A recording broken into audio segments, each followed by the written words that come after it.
यानी सर्दियां ये वो मौसम है जब हर एक स्टूडेंट के लिए पढ़ाई बहुत इंपॉर्टेंट हो जाती है। लेकिन इसी मौसम में आती हैं बहुत सारी प्रॉब्लम्स, जैसे कि पढ़ाई का मन नहीं करता, सुबह उठने का हर रोज सोचते तो हो लेकिन कभी भी सुबह जल्दी उठ नहीं पाते, पूरे दिन भर नींद और आलस में ही आपका दिन निकल जाता है। पता है आपको ये जो टाइम होता है ना, इसमें दो प्रकार के स्टूडेंट होते हैं। एक वो स्टूडेंट जो कि अपना पूरा टाइम आलस और नींद के अंदर खराब कर देते हैं, जबकि कुछ वो स्टूडेंट भी होते हैं जो कि विंटर स्टडी को इतने बेहतरीन तरीके से निभाते हैं कि वो अपने जीवन का सबसे बेहतरीन कमबैक कर पाते हैं। तो आखिर विंटर्स के अंदर आपको अपने स्टडी रूटीन में क्या क्या चेंजेस करने हैं और किन चीजों के बारे में आपको फोकस करना है, वो सारी चीजें आज मैं आपको बताने वाला हूं।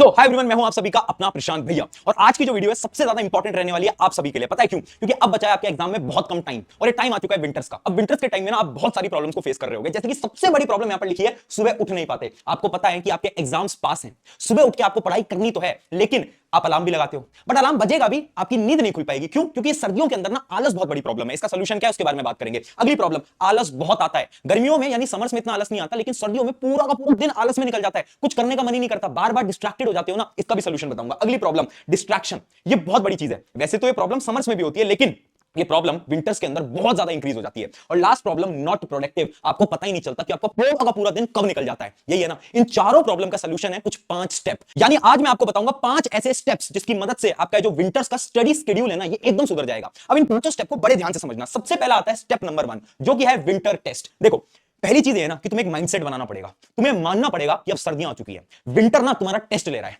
ये एक तुम्हारे लिए चुनौती है कि क्या तुम इस विंटर्स के अंदर अपने गोल पे फोकस्ड रह सकते हो। देखो, जब मैं तुम्हारी उम्र का था ना, मैं पता है क्या सोचा करता था, मेरे लिए विंटर्स ना सबसे इंपॉर्टेंट मंथ होते थे। पता है क्यों? क्योंकि इस मंथ में मुझे पता है कि मेरा जितना भी कंपटीशन है, वो लोग जो कि मुझसे कॉम्पीट कर रहे हैं, वो सब आलस में होंगे, वो सब सुबह उठ नहीं पाएंगे, वो 12-12 घंटे काम नहीं कर पाएंगे, वो मेहनत नहीं कर पाएंगे। तुम्हें भी ये सोचना है कि तुम्हारा जितना भी कंपटीशन है ना, वो सारा कंपटीशन अब आलस में अपना समय खराब करेगा, और तुम्हें इस टेस्ट में पास करने के लिए अगले 2-3 महीने मेहनत लगानी पड़ेगी। क्योंकि यार देखो, ये जो समर्स वगैरह वाला टाइम होता है ना, इसमें तो हर कोई पढ़ लेता है, लेकिन मेहनत लगती है इस टाइम में पढ़ने के लिए, और तुम्हें अभी चुनौती लेनी पड़ेगी, मानना पड़ेगा। हाँ, एफर्ट्स लगेंगे, मुश्किलें आएंगी, पर तुम्हें मेहनत करनी पड़ेगी। तो पहले स्टेप में तुम्हें क्या करना है ना, तुम्हें अपने माइंडसेट को प्रिपेयर करना है। आपने कभी नोट करा है, आपके जो पेरेंट्स होते हैं, बहुत लोगों के जो पेरेंट्स होते हैं, वो सुबह 4 बजे उठ जाते हैं डेली, उनकी नींद खुल जाती है। क्यों? क्योंकि उन्होंने अपने दिमाग को ट्रेन कर रखा है, क्योंकि आंख सीधा 4 बजे खुलती है, होता है ना ऐसा। अब तुम्हें भी अपने दिमाग को ट्रेन करना पड़ेगा। यार ठीक है, चैलेंज ले लिया है, अब ये जो सर्दियां है ना, इसमें इतनी मेहनत करेंगे कि अपना जो स्कोर होगा ना, वो सबको चुप करवा देगा। तो पहले तो ये अपने माइंडसेट आपको बनाना पड़ेगा। फिर आता है स्टेप नंबर 2, जो कि आपकी प्रॉब्लम है ना, नींद, स्लीप। इसका क्या सोल्यूशन है? देखो, पहले आपको ये समझना पड़ेगा कि सर्दियों में इतनी आती क्यों है। तो सर्दियों में नींद के डिफरेंट डिफरेंट रीजन होते हैं, बट सबसे बड़ा रीजन ये होता है ना कि इतनी ठंड होती है कि जो ब्लड फ्लो होता है आपकी बॉडी का, वो थोड़ा स्लो हो जाता है, और जब ब्लड आपकी बॉडी में धीरे धीरे पहुंचता है, उसकी वजह से आपको नींद वगैरह ज्यादा आ रही होती है। अब इसका सोल्यूशन क्या है? 2 सोल्यूशन बताऊंगा। सबसे पहला, एक जो प्रॉब्लम है ना आपकी, ये नींद, ये पता है कहां से ओरिजिनेट होती है? ये ओरिजिनेट होती है आपके बेड से। यानी आपको अपनी जिंदगी से इस बेड को ना हटाना पड़ेगा। मैं क्या बोल रहा हूं, बहुत सारे ऐसे बच्चे, क्योंकि ठंड लग रही होती है, तो क्या करते हैं कि अपनी जो टेबल कुर्सी वगैरह होती है, उन पे तो पढ़ते नहीं है, क्या करेंगे, बेड पे कंबल के अंदर लेट के पढ़ाई करते हैं। अब होता क्या है ना, यहां पर आपका जो दिमाग है, इसको थोड़ा नींद आने लगती है, जिस वजह से आप स्लीप के अंदर चले जाते हो और आपको पता भी नहीं चलता। सोल्यूशन क्या है? इस बेड को एलिमिनेट करना पड़ेगा। मुझे पता है ठंड है, मुश्किल है बिल्कुल बैठ के पढ़ने में, लेकिन ये चैलेंज लेना पड़ेगा। मैंने शुरू में क्या बोला कि ये चुनौती है तुम्हारे लिए। तो इस बेड को एलिमिनेट करो, टेबल कुर्सी लगाओ, वहां पर डेली बैठ के पढ़ाई करो। दूसरी चीज, अभी जो नींद ज्यादा आती है ना, इसका एक और रीजन हो सकता है, जो कि है लेस सनलाइट। यानी जो तुम सनलाइट ले रहे हो ना, वो बहुत कम ले रहे हो। तो क्या करो ना, डेली आप बाहर जाओ आधे घंटे के लिए, और आपके ऊपर रोशनी पड़नी चाहिए, यानी सनलाइट पड़नी चाहिए। जब आपकी बॉडी पे सनलाइट पड़ेगी ना, तो ये जो नींद वाली प्रॉब्लम है ना, ये थोड़ी कम हो जाएगी। इसके साथ साथ एक टिप मैं आपको और देके जा रहा हूं, वो ये है ना कि आपका जो भी कमरा है जिसमें आप रात को पढ़ाई करते हो, उसके अंदर लाइटिंग्स जो होती हैं उसको इंक्रीज कर दो। जितनी ज्यादा लाइट आएंगी ना आपके रूम के अंदर, उतनी कम नींद आपको आएगी। आपने कभी नोट करा होगा, अगर लाइटिंग लो होती है ना, तो नींद बहुत जल्दी आती है। ऐसे आपका दिमाग काम करता है। इसलिए आपको क्या करना है ना, या तो सनलाइट में जाओ, या तो अपने कमरे की जो रोशनी है उसको तेज कर लो। इस टिप को फॉलो करना है। फिर आता है स्टेप नंबर 3। स्टेप नंबर 3 है, पढ़ने का मन नहीं करता। कैसे पढ़ने का मन हम लगाएं? देखो, ऑब्वियस सी बात है, बहुत बार होगा, लेजीनेस महसूस होती है, ये सबकी प्रॉब्लम है। सोल्यूशन क्या है? यहां पर 3 पॉइंटर्स हैं आपको। सबसे पहला पॉइंटर्स आता है, यूज योर सेंसेस। आपको ना पढ़ाई को इंटरेस्टिंग बनाना पड़ेगा, क्योंकि ये वो वाला टाइम नहीं है कि तुम सोचो कि तुम रट लोगे किसी भी चीज को और तुम्हें नींद ना आए। ऐसा होएगा ही नहीं। तुम्हें आलस आने लगेगा, तुम्हारा मन ही नहीं करेगा पढ़ने का। होता है ना, किताब सामने रखिए बट मन ही नहीं कर रहा। सोल्यूशन क्या है? सेंसेस का इस्तेमाल करो, इंटरेस्टिंग बनाओ पढ़ाई। जैसे मैं क्या करता था अपने टाइम पे, एक रफ नोटबुक में लेके बैठता था। मैं क्या करता था, जैसे कि मान लो ये रफ नोटबुक है, अब इस रफ नोटबुक में मैं क्या करता था, जो भी चीज मैं पढ़ रहा हूं, मान लो मैं यूट्यूब पे लेक्चर ही क्यों ना देख रहा हूं, मैं इस रफ नोटबुक में कुछ भी लिखता रहता था, कुछ भी। इससे क्या होता है, मेरा हाथ चलता रहता था, और जब मेरा हाथ चलेगा ना, यानी जब मेरा हाथ ऐसे मूव होता रहेगा, तो पता है क्या होगा, जब हाथ मूव होगा तो आपका ये हाथ काम करेगा, ब्लड फ्लो इंक्रीज होगा, और मुझे नींद कम आएगी। यानी अपने सेंसेस का इस्तेमाल करो। जब ज्यादा नींद आ रही है, थकान महसूस हो रही है, लेजीनेस महसूस हो रही है, उठ जाओ, खड़े हो जाओ, और चलते चलते पढ़ाई करो, मूव करते करते पढ़ाई करो, वॉक करते करते पढ़ाई करो। बहुत इंपॉर्टेंट है ये, ठीक है। तो सबसे पहले तो आपको अपने सेंसेस का इस्तेमाल करना पड़ेगा, यूज करना पड़ेगा। अगला पॉइंट, 90 मिनट स्टडी। देखो, एक टेक्निक आपको फिक्स करनी पड़ेगी, हर रोज 1.5 घंटे की, यानी 90 मिनट्स की कंटिन्यूअस पढ़ाई। 90 मिनट्स लगातार बैठ के पढ़ो।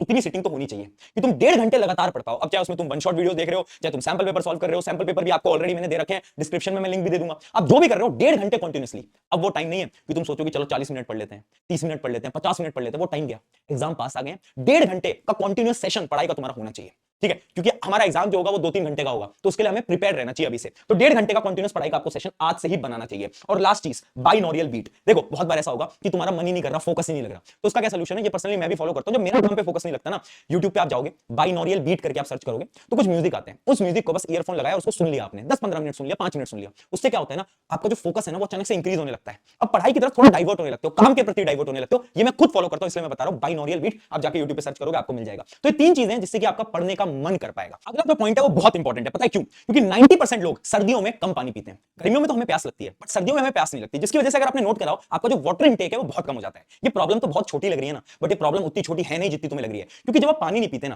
तो देखो आपको भी पता है आपकी बॉडी बहुत हद तक पानी की बनी है। इवन आपका जो खून है यानी ब्लड, वो भी पानी का बना है। अगर आप पानी नहीं पियोगे तो जो आपका ब्लड फ्लो होगा, जो कि सर्दियों में वैसे ही कम हो गया है, वो और ज्यादा कम हो जाएगा, और ज्यादा धीरे हो जाएगा, जिसकी वजह से आपको और आलस आएगा और जल्दी नींद आएगी। इसलिए मैं तुम्हें क्या बोल रहा हूं कि यार पानी पियो, डेली का 1-2 बॉटल अपने कमरे में रखो, ताकि आपको डेली पानी पीना पड़े। क्योंकि इतना आलस आता है ना कि तुम उठ के जाओगे नहीं, पानी पियोगे नहीं, उससे अच्छा अपने पास बॉटल रखो ताकि आप डेली पानी पी रहे हो। ये छोटा सा हैक है, बट ये बहुत हेल्पफुल हैक है। और फिर आता है अपना स्टेप नंबर 5, जो कि है डिस्ट्रैक्शन। मुझे पता है मोबाइल डिस्ट्रैक्शन हो रहा है, और इस टाइम पे कुछ ज्यादा ही हो रहा है। इसका सोल्यूशन क्या है? देखो हमें ना ये जो आलस है ना, इसी का इस्तेमाल करके अपने मोबाइल डिस्ट्रैक्शन को दूर करना है। समझाता हूं कैसे। अब सर्दियों में आलस तो आ रहा है, तो मैं क्या करूंगा ना, मैं अपने मोबाइल फोन को अपने टेबल चेयर या फिर अपने बेड से बहुत दूर रख दूंगा, बहुत दूर रख दूंगा। उससे क्या होगा कि अगर मैं पढ़ भी रहा हूंगा ना और मैं बोर हो जाऊंगा, तो मैं सोचूंगा यार इतनी दूर उठ के मोबाइल फोन कौन लेके आएगा, क्योंकि ठंड है, आलस तो आ ही रहा है। यानी इसी आलस की मदद से आप इस मोबाइल डिस्ट्रैक्शन वाली प्रॉब्लम को कम कर सकते हो। इसके अलावा एक और सॉल्यूशन मैं यहां पर बता देता हूं। क्या करना है ना तुम्हें, वो जो तुम्हारा जो पासवर्ड होता है ना, उस पासवर्ड को क्या करो, बहुत बड़ा लिख दो, कोई बड़ा सा पासवर्ड बना दो।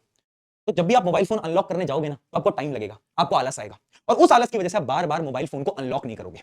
यानी हमने क्या करा, इसी प्रॉब्लम का सॉल्यूशन बना के हमने मोबाइल फोन के डिस्ट्रैक्शन को दूर कर दिया। तो 5 सिंपल स्टेप्स हैं। सर्दियों के अंदर मेहनत करनी पड़ेगी, हार्ड वर्क करना पड़ेगा, और हर रोज जब तुम डिमोटिवेट हो ना, तो एक चीज खुद को आपको ये बोलनी पड़ेगी कि I am better than 99% of students. यानी मैं 99% लोगों से बेटर काम कर रहा हूं। क्योंकि मैं तुम्हें शर्त लगा के कह रहा हूं, ये जो 2-3 महीने है ना, इसके अंदर 99% स्टूडेंट टाइम वेस्ट करेंगे। मुझे नहीं पता तुमने आज तक कितनी पढ़ाई करी थी, लेकिन ये बेस्ट टाइम है अपना कमबैक हासिल करने का।